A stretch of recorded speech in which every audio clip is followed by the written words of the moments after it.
I've decided not to put a whole Maundy Thursday service together for you, but thought it would be good at least to share a few thoughts as we enter into these last few days leading up to Easter. Typically on this night, our focus would be on sharing the Lord's Supper together, just as Jesus shared it with his disciples. But we also have a lot of other connections with this evening.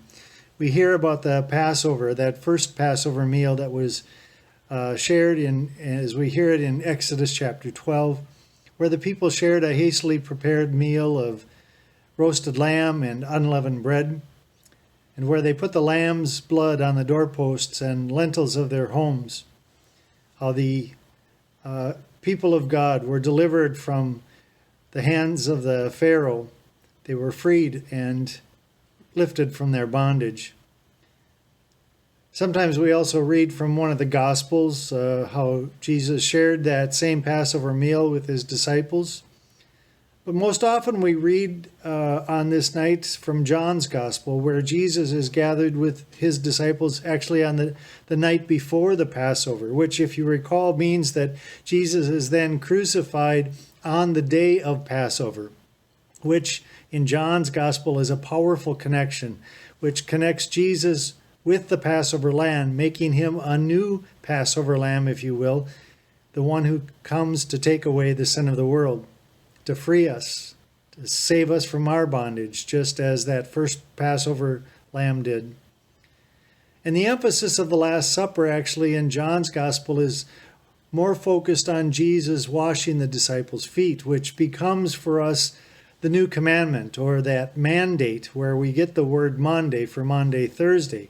It is that new commandment to do as Jesus has done for us, to love and to serve one another under the freedom that we have received from God. Now, unfortunately, we are not going to be sharing the Lord's Supper together, and it looks like we may not be doing so for some time to come. Rest assured, Jesus is present in and with you in these lonely days. What I want to leave you with this evening is kind of a stark reality of this scene that as unfolds in John's Gospel. You see, this command to love one another, just as Jesus loved us, is couched in some very troubling realities.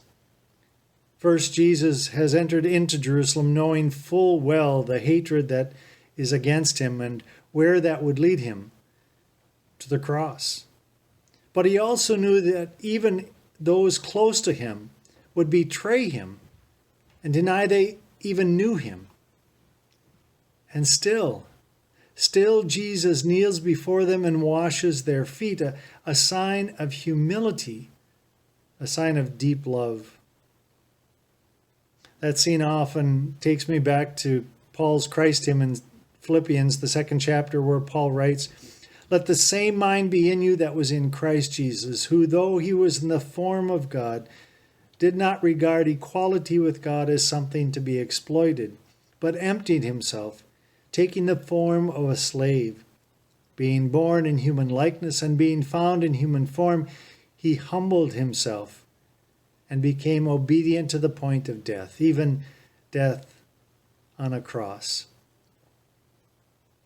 No, tonight we will not be communing together, but we can continue to love one another. And even though it seems harder to express that love, we do so in some ways that we may never have expected. Today, our love is shared by staying home, by keeping our social distance and protecting those around us. Our love is expressed by not becoming a burden on an already overstressed healthcare system.